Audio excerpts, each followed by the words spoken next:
तो पूरी श्रद्धा के साथ लगे, बोलो भारत माता की। भाजपा महिला मोर्चा की प्रदेश अध्यक्ष आदरणीय संजीता डोगरा जी, भारतीय जनता पार्टी के सभी सम्मानित जनप्रतिनिधि, डीडीसी के चुनाव में भारतीय जनता पार्टी के कार्यकर्ताओं को उतरते देखते हैं तो जनता के मध्य में ये संकल्प लेकर उतरते देखते हैं कि वर्षों से चले आ रहे आपके संघर्षों को हम समाधान में बदलेंगे। इस प्रण की पूर्ति के लिए आज मैं आपके माध्यम से निवेदन करने आई हूं। कुछ लोगों का ये मानना है बुक्कर गैंग में कि डीडीसी के चुनाव में, इतने साधारण चुनाव में भाजपा के केंद्रीय मंत्रियों पे आने की क्या जरूरत है। ये उनके लिए चुनाव महत्वपूर्ण नहीं जो सोने का चम्मच मुंह में लेकर पैदा हुए। ये चुनाव उनके लिए महत्वपूर्ण है जो हर दिन संघर्ष करते हैं, धूप में पसीना बहाते हैं ताकि अपने परिवार को एक बेहतर कल, एक उज्जवल भविष्य दे सके। आज इस सभा में कई बड़े बुजुर्ग बैठे हैं।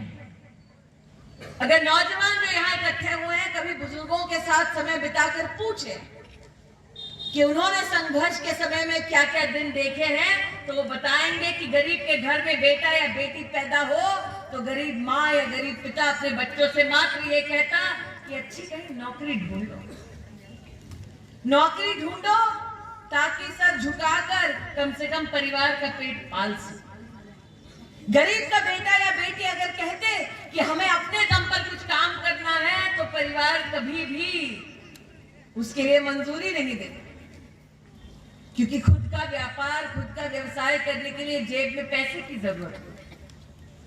या बेटे या बेटी को किसी कॉलेज में पढ़ाना है, घर में भगवान ना करे अगर कोई बीमार पड़ जाता, ऑपरेशन करने की नौबत आती तो माँ के, पत्नी के जेवर गिरवी रखने की नौबत पर आती। ऐसे दिन देखे हमारे बुजुर्गों, और ये दिन तब देखे जब सत्ता कांग्रेस और उनके दोस्तों के पास थी। ये दिन तब देखे। ऐसे दिन देखे कि अगर गांव में कोई बीमार पड़ जाता तो आस पड़ोस के लोग देखते कि उनकी जेब में कितना पैसा है ताकि एक एक रुपया जोड़कर अगर किसी की मदद हो सकती तो मदद करते। ऐसे दिन देखे हैं कांग्रेस के राज में कि अगर कोई गंभीर बीमारी हो जाती तो नेता के चक्कर काटने पड़ते कि दिल्ली में एम्स में भर्ती करा दो। ऐसे दिन देखे। किसी ने सोचा था कि वो दिन भी आएगा जब एम्स चलकर दिल्ली से जम्मू पर स्थापित हो जाएगा। किसी ने सोचा था। ये तब संभव हुआ जब आपने साल 2014 में देश की कमान नरेंद्र मोदी के हाथ में दी। ये दर्द मोदी इसलिए समझते क्योंकि स्वयं गरीबी में जन्मे और गरीबी में संघर्ष कितना करना पड़ता है वो भली भांति जानते हैं। याद होगा आपको साल 2014 में इन्हीं कांग्रेस के नेताओं ने मजाक उड़ाते हुए कहा था, अरे चाय वाला कभी प्रधानमंत्री नहीं बन सकता। यही कांग्रेस के नेताओं ने कहा था गरीब की इतनी औकात नहीं हो सकती कि वो चाय वाला प्रधानमंत्री बन जाए, और इसी जनता ने मुंह तोड़ जवाब देकर एक गरीब माँ के बेटे को देश का प्रधान सेवक बनाया। ये वही जनता है और आज इसी जनता को याद दिलाने आई। साल 2014 से पहले कोई भी राजनीतिक दल का नेता क्या आपके पास आकर ये बोल पाया कि चलो गरीब परिवारों की बेटियों के लिए, बहनों के लिए, माताओं के लिए एक शौचालय बनाया।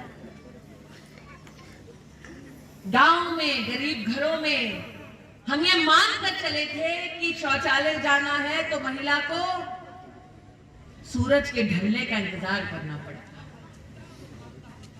बाहर अगर इज्जत उछलती क्योंकि सिर्फ शौचालय जाना है तो महिला भी जहर का घूंट पी लेती।